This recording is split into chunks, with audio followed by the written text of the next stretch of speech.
Hey, it's Drew Bennett from Ben Spark Family Adventures, and I'm back at the Modarri booth. I want to thank the folks at Modarri for sending me down to Toy Fair. I'm here at Toy Fair. I'm here with the Modarri Chief Operations Officer, Trevor Hite.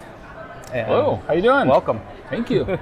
So, Trevor, we met 6 years ago. Yeah. There is a video, and I'm going to link to it up here. You showing me how Modarri cars work.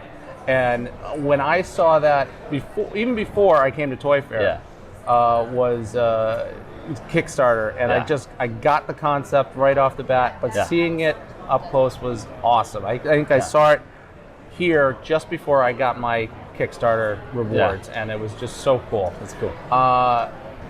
So you've come a long way in that time, and you're looking to go further. Yeah, can you kind of tell me how the progression a bit? Yeah, I think the biggest thing is the most valuable thing is watching kids play with it. So over the years we started as this little Kickstarter, and it was very difficult to do. We're millions of dollars in it with tooling and that, and so it's a very difficult product to work on. It's not just that you got to be it's not just that it's got to be tough. It's got to be, everything has to go with everything. We have the wheels, so everything's got to work without getting scraping or any of that. Right. And it was really hard to do. Mm-hmm. But then once we got it out there in the marketplace and saw the interaction with kids, we've been through different iterations and had to kind of fine tune it, whether it's the packaging or the color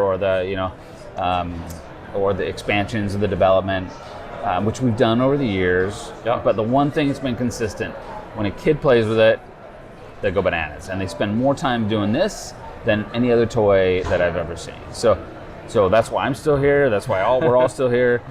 We've showed it all over the world, and you can put us against any of the other toy companies. If there's kids in the room, our booth is the busiest. So that's been well, it's such a tactile toy and fun toy, And you guys put so much care into each one of them. Yeah. Just like the frames and how they all work together, and even putting it together with your new line, so that they all work. And that's really important. And it gives kids so many possibilities. Right. And they just love using their imagination. So I can't imagine. I can imagine that they're all going to flock. Because my kids, when I take them out, they're just like, for hours to just, Dad, see this one, this one, So if you see, I'll even pull. I hope this is okay.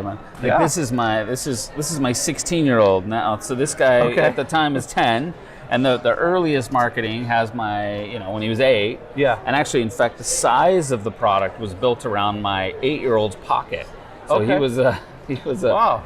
Yeah. So actually, we were trying to figure out the size, and we're like, okay, it needs to be as big as it can possibly be to fit in an 8-year-old's pocket. All right. And so we took it, and I shoved, we kept going through. We took blocks, and we finally figured out the exact size. Oh wow. So it's been it's completely designed around the kids. Yeah. So because of that, kids love it. My kids loved it. My kids are older now. They still, whenever we get prototypes in, they throw them on the kitchen table, and they all still, fight over which parts they get to design, and they check this new one out. So is there a particular car that's already put together in the package that's your favorite? The R1. The R1. Yeah. Okay. No question. I'm a blue guy. Okay. Nice.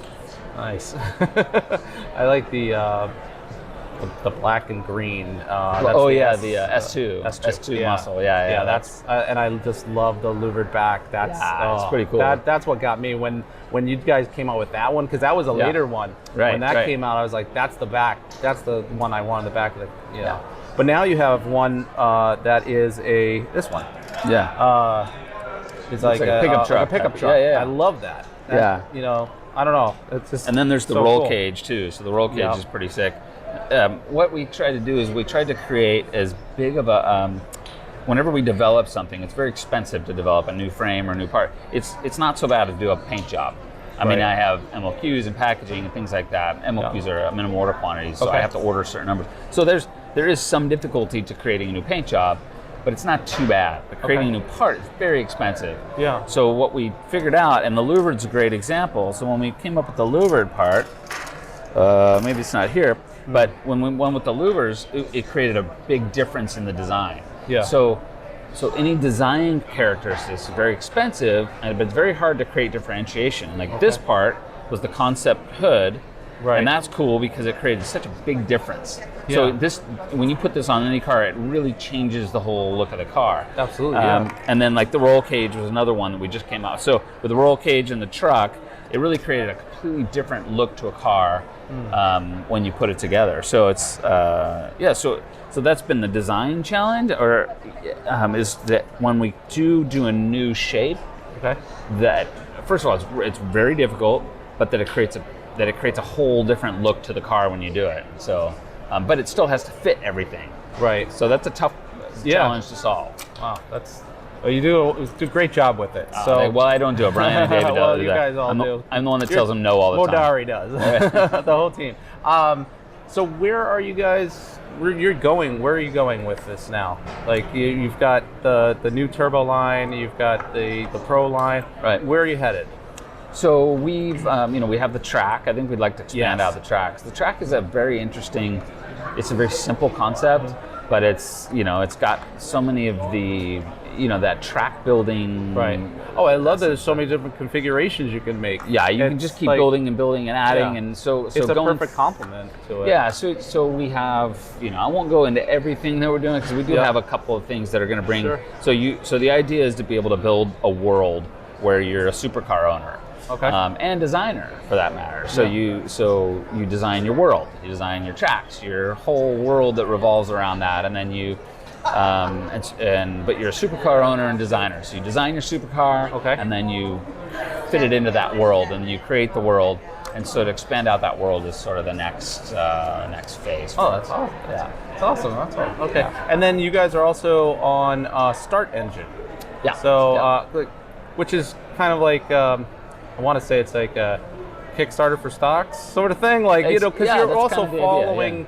Like what I loved about Kickstarter is that we got all these great updates about what's happening. Right. And then I did a funding. I funded. I contributed to the fund for Start Engine, and all the great information that's there. I just love following a company. That's the cool things that are happening. There's more to all this than just the product, right? Yeah. Well, there's a bunch of products out here, and we actually have it's a very cool. You've been around the week. We have a fantastic team. It's a cool group of people, very interesting, very diverse group of cool people. Yeah. Besides me, of course, but and we've got investors, and so we've got this great group of people that are together building this company. So like Modarri, you're building out a world, we're building out this company. Right. And it's fun to be a part of it, and that's what Start Engine does for people. Is it allows if you're not part of an angel group, which most of us aren't, and most of us don't have millions of dollars to throw around. It allows you to get involved and be an owner because you're an owner. Yeah. You become an owner of that company when you get on Start Engine. And you contribute. What you're doing is you're buying stock in the company, and we're not a public company. So in essence, it makes it the ability to kind of be part and buy stock and be an owner in a company, and go with us on the journey, and follow it, and because you'll get lots of information, you'll see where we're going, what's going on. So it's a very cool platform for you and I to be able to get on and be owners in companies. Right, and then that's great because you're with all the things that you want to do. That whole the kids as a designer of their own car company sort of thing. That's just really awesome to keep moving forward with that, and especially with how expensive it is for all the things that you come up with here for that, and that's awesome to see keep going. Well, I don't want to take too much of your time because I know this is going to be a busy booth when the kids come in and different things like that. So just want to say thank you very much, Trevor, for showing me around, telling me about this stuff, and telling me more about Modarri. And love talking about it. So this is Drew Bennett from Ben Spark Family Adventures. You can find me on Instagram and Twitter as Ben Spark, Facebook.com/Ben Spark Family Adventures. And I'd like to thank Modarri for sending me down here to Toy Fair. Also, you can find Modarri on Twitter as Modarri_cars, on Instagram as Modarri, and at Facebook.com/Modarri. And at Modarri.com. Come check us out. It'd be cool if you like us, and it helps us a lot. Everything you do helps. We're a little company. We're growing. Everything you do helps us a lot. Thanks for watching.